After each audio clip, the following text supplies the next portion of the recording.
Blog Talk Radio. Good morning. This is Monday morning. New York. It's a little foggy out today. Feels more like London. You've reached Venus Unplugged. And I am Llorraine Neithardt. I am a messenger, I suppose, on one level. What we do here at Venus Unplugged is we discuss the archetypal Venus. So there's our personal Venus, that's our love nature, represents money, represents relatedness and heartbreak.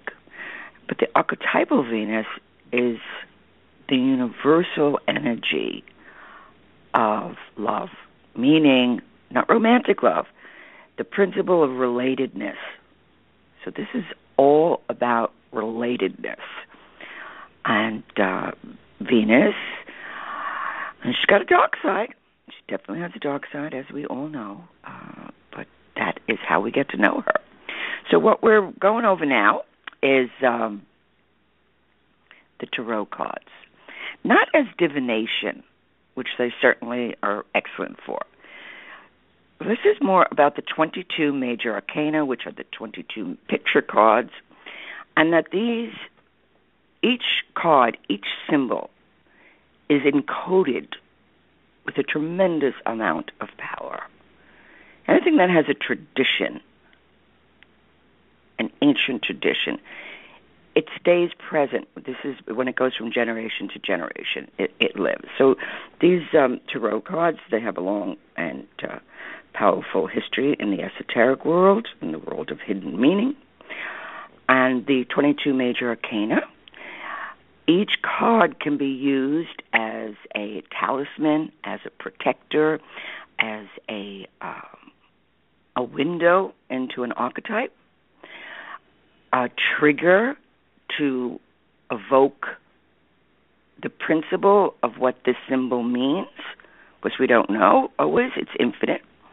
We use words, but we don't necessarily know what they mean. You know, we're hearing a lot of Jung-yak, and, people are throwing archetype, but they don't really know what it means. It's living principles. So the archetypal world, and what an archetype is, it's a ruling principle in the collective unconscious. We don't even know it's operating until we see it operating. We can feel its power, all right? It's can be a motivator, or it can just be working in and on your life, as it does with all of us, and you don't even know it. Or it can be a symptom of an illness in the body. There's a whole theory that illness in the body is what God have we offended? Because each god or goddess or archetype is what they are. Okay, carries a rulership over different disorders, and there's one principle where we can unfold what God is offending us, or we've offended. Actually, we're the ones usually doing it, and start working from that. So these are very powerful forces. So what we're working with today is the Hierophant, or the Pope. Now, what would be the archetypal force in your life as the Pope? So, as I said, you can get somebody to buy you a deck of tarot cards because they need to be gifted if you're going to align with the esoteric world. Every tradition has its ways and means. Or you can go on Pinterest and find an image and then print it out and work with it. So you're going to use this as a meditation tool.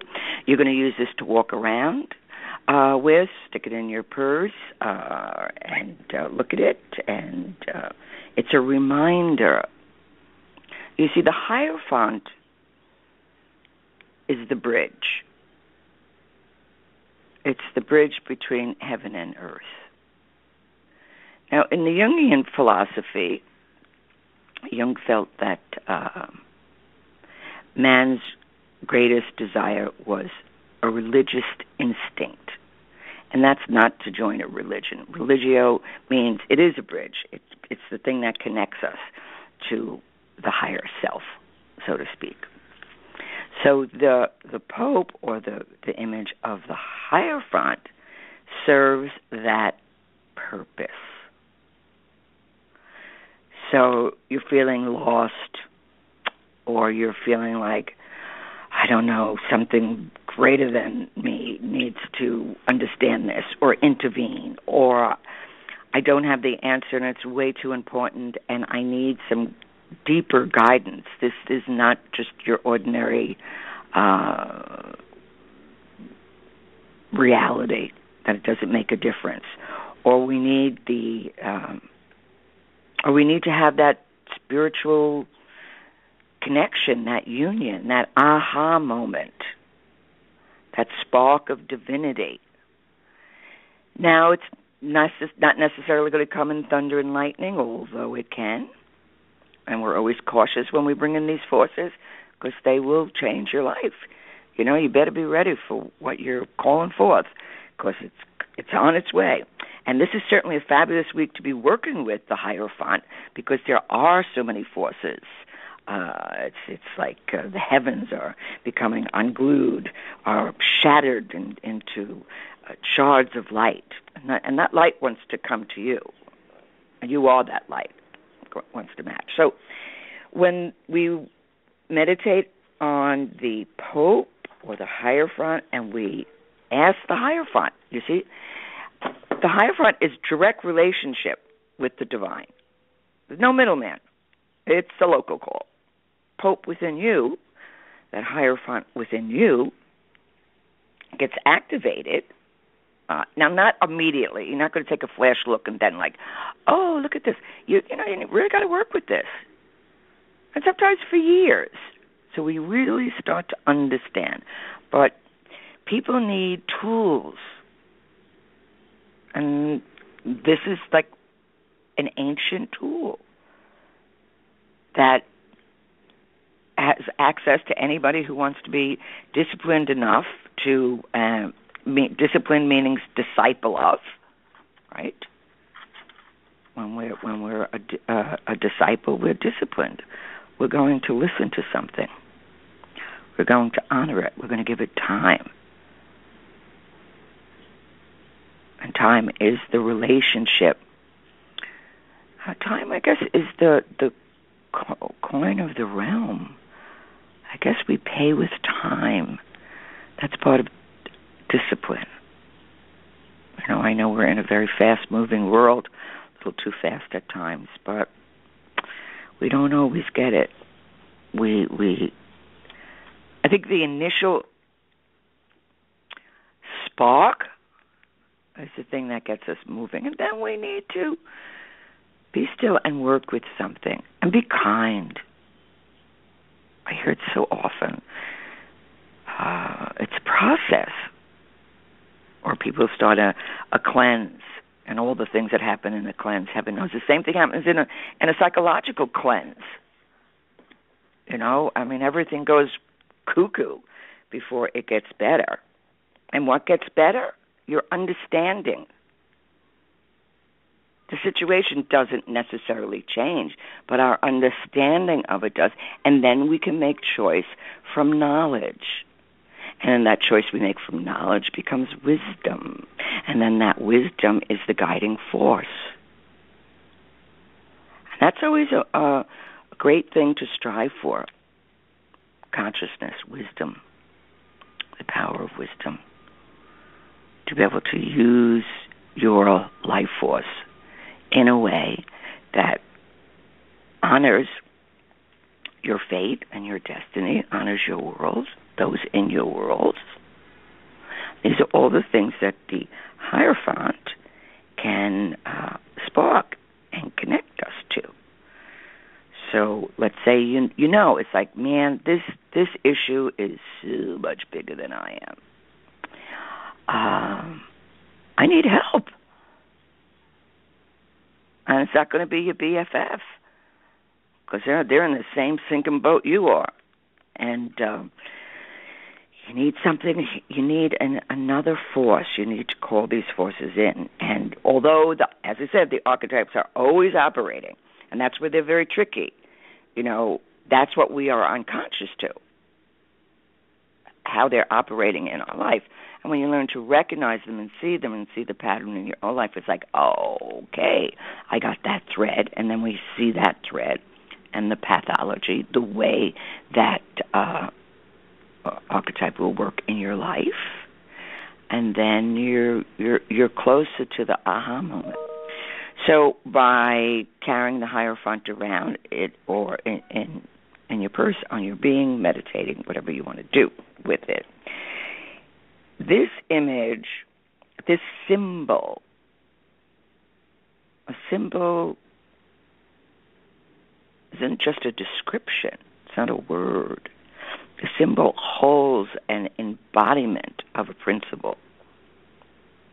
And the more we work with the symbol, the deeper it's coded to the unconscious. And it goes to the collective unconscious. So the Hierophant, you need to connect to the higher self. So when you work with this, you need to listen for messages that kind of like bubble up, like, uh-oh, I have a funny feeling about this. That's the Hierophant. That's when it's going like, sister, put it down. Do not open up that door. Whatever is behind that door is none of your business. It is not going to bring you to your greater good. It is both the inner teacher and the student within. They seek one another within. That's why so often when you're looking for somebody, will suddenly tell you, that's how most people find out about me, through word of mouth. I've been doing this work for 30 years, and somebody told somebody else. And that's how they find me and work with me. So with this image also can help us kind of move into the light of your own truth, or help have a sense of justice, and let your consciousness be your guide. Now, remember, the soul doesn't always agree with the ego. It usually doesn't. And the ego, bless its cotton socks, has a hard time accepting that it's not God. So we need the ego for ordering and getting things done, right? But it's not the divinity. The divinity is the self, or the soul. So when you call upon the Hierophant, it helps you find answers, and it can seek out your own god or goddess within.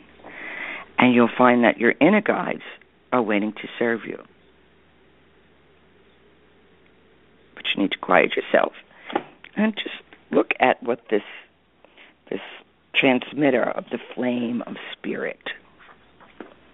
So if we look at the branding, the Pope branding, tells us, everybody knows the Pope or the Hierophant, direct connection to the divine. Well, everyone has a Hierophant within too. It's the inner teacher. It's the messenger of the higher self, or the perception of higher consciousness. So when you're needing these things, which is probably every day of one's life, he's the direct reflection of pure spiritual being. And so even when our outer world is not exactly matching our fantasies, this Hierophant is that spark. It's the one that says, wait. Or, well, I can't do anything about it right now, so I think I'll rearrange my furniture. That's always a good one. You want your life to change and you're stuck, do something to unstuck. clean out a closet, rearrange furniture, change your date of broadcasting. I usually broadcast on Thursday, and I've decided, no, Monday's feeling that, Venus wants me to move to Monday, so here we are working on Mondays. So the message that comes from the Hierophant within, it's speaking to you. It can come as a little twinge in your solar plexus or your stomach, if we would listen. And most of the time, we got warned it was coming, and we didn't listen to that still, small voice. And then whatever it is, whatever performance piece the divine has sent us, because it's all one great, profound realization, and we are partaking in the realization. We're looking at it. It's almost like a living dream. And in the dream time or in the dream world, even when we dream of different people, they're actually aspects of ourselves. Now, they may be giving us a hint about another person's character, but the central casting within casted that person to represent something. So sometimes people will dream of me, right? And then they say, oh, my God, I jumped to you, blah, blah, blah. And it's like, that's them. That's the Llorraine in them. That's the spiritual principle in them. That's the holy woman in them. That's the one who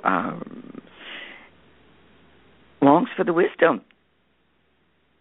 So they choose my image, because that's what I've dedicated my whole life to, is wisdom and Sophia, the divine feminine. And that's what they use. So it's kind of like an inner talisman. So with this Hierophant, it's the guidance of the truth, because it has this sense of eternity in it. It feels like the truth. Now that's always a tricky thing. A lot of times what people feel is their truth, because they can't discern, it's really their ego truth. Which truth is this? And when truth conveniently works all your way, pretty much there's not enough objectivity there to start to understand that's the ego's truth. What is the divine truth? And usually that answer or that truth is amazingly simple. Doesn't have a lot of emotion all around it. It's not a justification. It's a knowing. And very often that truth just says, be still. Let this unfold. You don't have enough information yet. Don't tell the world. It's like we want to share.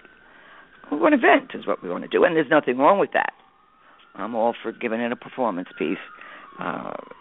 But then we call upon this Hierophant.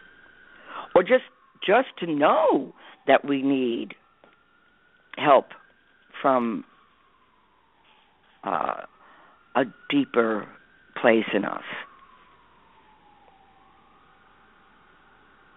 And we want to live by that truth, even if it's not a convenient truth. Because that's half the battle. What am I really dealing with here? So when the messages come from or through the symbol of the Hierophant within, that's the primal will of the universe. How does it want me to go here?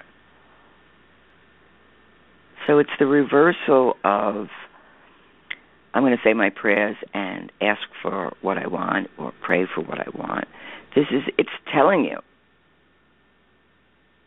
what it needs for you, what it needs you to represent, or what principle is going to help you move out of this. Sometimes we just walk away. I'm all for being more cat than dog. A cat will not come back a second time. It's like, okay, I'll slip out the back, Jack. And cats represent the feminine. So we don't have to fight every battle or go to battle with that opposite within ourselves. We need to resolve the opposite within ourselves, and that's what the Hierophant helps us. It's kind of like the referee between opposites, or it's the bridge between opposites. And then we don't have to have it in the outer world. Because that's what the conflicts are always about, the opposite.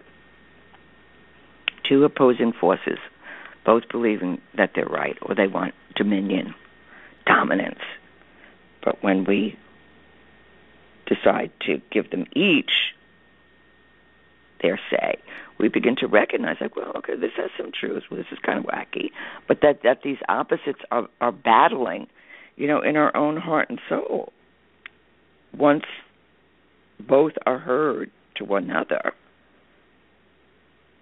resolution happens. We don't know how to do that. Psyche does that. That's what alchemy is about. It's the resolution of the opposites. And this happens thousands of times. Not like we do it once and, we get an insight. And then we have a repeated issue or problem, and we get another level of it. So, and the Hierophant is the number 5, all right, the 5-pointed star. So that's the 4 elements and spirit. 5 is also the number between heaven and earth. It's the thing that connects. It combines the divine powers. And the Hierophant is the initiate and the mediator. So if you need a mediation within yourself, okay, or you need to bring somebody into your life that has some wisdom, meditate on the tarot card of the Hierophant, or carry it with you. You need the protection. So he connects the worlds of matter and spirit, and represents kind of the binding force, which is the glue that puts spirit and matter together. It also symbolizes the great manifester. And Venus rules money, matter. I think that's why she's so feared. There's this whole, principle that I've been working on about the banished Venus. What is really going on? Why do we banish this force? Because Venus will bring things together with beauty, although she has fierce, and you definitely don't want to be pissing Venus off and insulting her, because she's kind of scary when that happens. But this is this Hierophant within, this manifester, you see. It will help you balance your energies. And it can teach you to connect to, the primordial forces of heaven and earth. It's the spiral, or what's called the double helix, because that's how energy works, is in a spiral. That's why sometimes manifestation can take us such a long time, because it gets caught in one of those curves. But also we it's always there. It's our perception. If we can't perceive it, we only feel it to a certain degree. People say, well, I didn't get everything that I wanted. It was where you couldn't handle everything. And because you didn't get everything, you're not honoring the part that you did get. Take care of that first. Because the universe doesn't want to destroy you. and it can't ultimately destroy energy. That's not its nature. But if just a little bit of your prayers have been answered, really work with that. Get as much out of that as you can, and give as much of what you've been given. And then the next part will come. So it brings balance. So it's a desire to ascend or reconnect. That feeling, it's like of protection. Is someone really looking over? Not only over, in and through. So it's a path towards the mysteries of life. Now, they're called mysteries for a reason. And in a mystery, we need to. It's the attitude of the student or the worker of the path to be able to take a holy stance in mystery. The ego does not like mystery. It wants to know, and then it wants to know, and then from knowing, it's going to make the decision. Well, that's usually not the best choice. The mystery is when we sit before something, or, when we're in awe. Anytime we're in awe about something, that's the presence of the divine. It's like, wow. Maybe that's why everybody says awesome. Oh, this is awesome. And maybe it is praise to the divine. Never even thought about that. So it helps us with the understanding of the mysteries. It can be the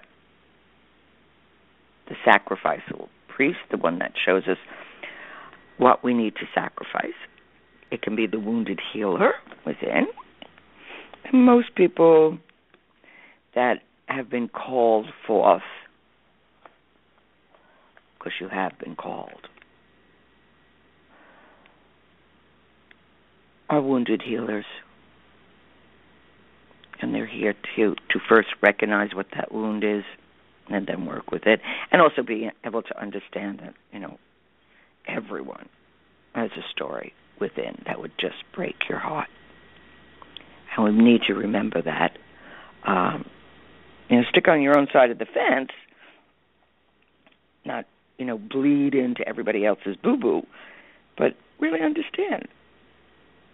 So the Hierophant is also, what hidden law do I need? As above, so below. What's really operating here? Why isn't the solution coming? Well, you don't know what law has been tapped. And that law of, let's say, balance, as above, so below, got activated, came into your life. Now we need to work with it.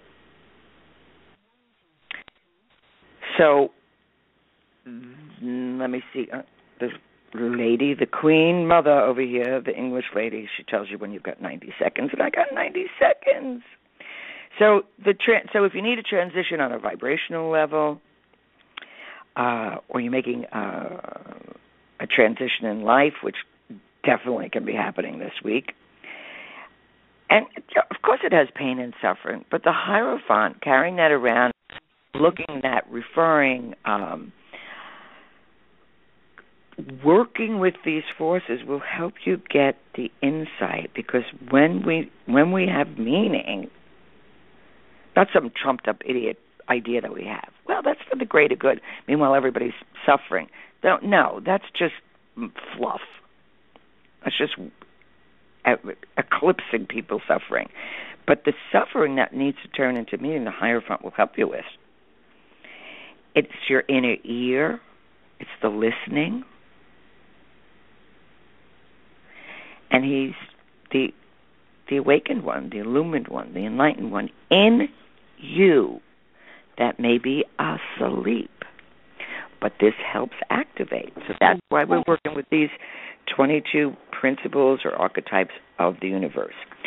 Next week on Monday, the lovers. Oh, I can't wait to do that one. Love that. So have a blessed week. It's rip-roaring and wild in terms of change and insights. And, change is so disrupting because we either never thought about it, like, oh, why is this happening? It's always why. We always put it into a question. Why is this happening to you? It's not happening to you. So it is you. Your soul called it forth so that you could work with it. It's not there to punish. It's there to grow. And that's what we're doing. So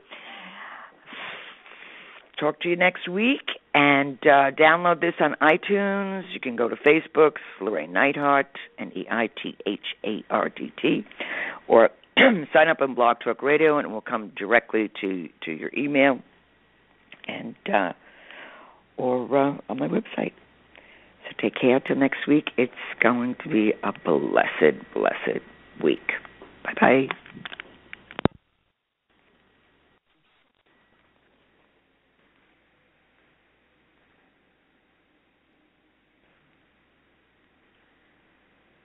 Napa know-how. A Napa guy knows more isn't always better, unless we're talking about full-size vans. These beasts do more than get you from A to B. They have so much space a man can live in it. With shag carpeting, waterbed, and a sweet lava lamp, these mobile abodes have all the comforts of home. With quality parts and plenty of Napa know-how, you can keep the original tiny house running longer, stronger. That's Napa know-how. Napa know-how.